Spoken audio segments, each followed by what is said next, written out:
अध्ययन मनन चिंतन से हमारे पूर्व जन्मों के जन्म जन्मांतरों के पाप कट जाते हैं। श्रीमद् भगवद गीता सभी उपनिषदों का सार है, हमारे जीवन का सार है। श्रीमद् भगवद गीता एक अमृत रूपी ज्ञान अमृत रूपी दूध के समान है, जो सभी विद्वानों को और अर्जुन को श्री कृष्ण रूपी ग्वाले द्वारा पिलाया जाता है। सर्वोपनिषदो गावो दोग्धा गोपाल नंदन पार्थो वत्स सुधी भोक्ता दुग्धम गीतामृतम वहन। हम यदि सार रूप में देखें तो पता चलता है कि श्रीमद् भगवद गीता अर्जुन को उपदेश देते हैं भगवान, और यही श्रीमद् भगवद गीता है कि भगवान श्री कृष्ण अर्जुन को समझाते हैं, और वे उपदेश जो हजारों वर्ष पूर्व दिए गए हैं वे आज भी उतने ही मार्मिक है, उतने ही जीवंत है और प्रासंगिक है कि पल पल और पग पग पर आज भी वे हमें सार्थक दशा और दिशा का निर्देशन करते हैं। भगवान श्री कृष्ण अर्जुन को समझाते हुए कहते हैं कि हे अर्जुन, तुम सदा कर्म परायण बनो, तुम फल की चेष्टा मत करो, क्योंकि केवल कर्म पर ही तुम्हारा अधिकार है। कर्मण्येवाधिकारस्ते मा फलेषु कदाचन मा कर्मफल हेतुर्भूः मा ते संगोऽस्तव कर्मणि।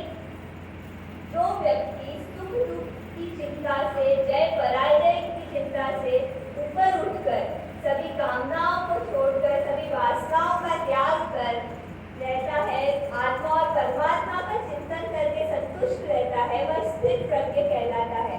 भगवान श्री कृष्ण अर्जुन को समझाते हैं कि तुम इन सभी दुश्चिंताओं से ऊपर उठ जाओ, तुम केवल आत्मा से परमात्मा के विषय में चिंतन करो, तुम ये सारी चिंताएं छोड़ दो कि युद्ध का परिणाम क्या होगा, और तुम समत्व योगी बनो।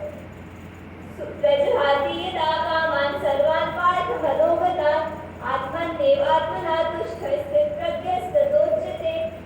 भगवान श्री कृष्ण अर्जुन को समझाते हैं कि अर्जुन, तुम मृत्यु के भय से ऊपर उठ जा, क्योंकि जिसको तुम मृत्यु समझ रहा है वही तो वास्तव में जीवन है। जो आत्म तत्व है वो अजर, अमर, शाश्वत और स्थिर है। इस आत्मा को न तो कोई शस्त्र काट सकता है, न अग्नि इसे जला सकती है, न पानी इसे गीला कर सकता है, और न वायु इसे सुखा सकती है। यह आत्मा न तो कभी जन्म लेती है और न ही कभी मरती है। नैनम छिन्दन्ति शस्त्राणि नैनम दहति पावक न चैनम क्लेदयति आपो न शोषयति मारुतः। जिस प्रकार से हम पुराने वस्त्रों को त्याग कर नए वस्त्र धारण करते हैं, उसी प्रकार से आत्मा भी पुराना शरीर त्याग कर नया शरीर धारण करती है। वासांसि जीर्णानि यथा विहाय नवानि गृह्णाति नरोपराणि तथा शरीराणि विहाय जीर्णा यज्ञाति संयाति नवानि देहि। भगवान श्री कृष्ण आगे अर्जुन को समझाते हैं कि जिसका जन्म हुआ है उसकी मृत्यु निश्चित है, और जिसकी मृत्यु होती है उसका पुनर्जन्म निश्चित है। जातस्य हि ध्रुवो मृत्यु ध्रुवं जन्म मृतस्य च तस्मात् परिहार्येऽर्थे न त्वं शोचितुमर्हसि। यह इसका कोई उपाय नहीं है। जिसकी मृत्यु हुई है उसका जन्म होना ही है, जिसका जन्म हुआ है उसकी मृत्यु होनी है। तो इसके विषय में शोक करने का कोई अर्थ नहीं है, ये सब निरर्थक है।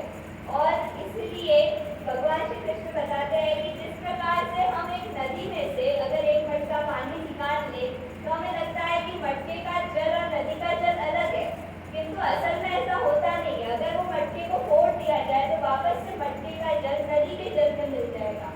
उसी प्रकार से आत्मा और परमात्मा अलग नहीं है। अगर ये मोह माया रूपी शरीर रूपी जो मटका है उसको फोड़ दिया जाए तो आत्म तत्व वापस परमात्मा तत्व में विलीन हो जाता है। इसलिए भगवान श्री कृष्ण कहते हैं कि हे अर्जुन, तू निष्कपट, निर्विकल्प और निर्व्यापी मन से मुझ परमात्मा तत्व को भज, तो निश्चित रूप से मैं तुझको प्राप्त हो जाऊंगा। और इसलिए वे समझाते हैं कि मार्ग समझाते हैं, ज्ञान योग, भक्ति योग और कर्म योग की उस प्रकार कैसे हम इस भव सागर को पार करें। और श्रीमद् भगवद गीता में भगवान श्री कृष्ण अर्जुन को इस जीवन में कैसे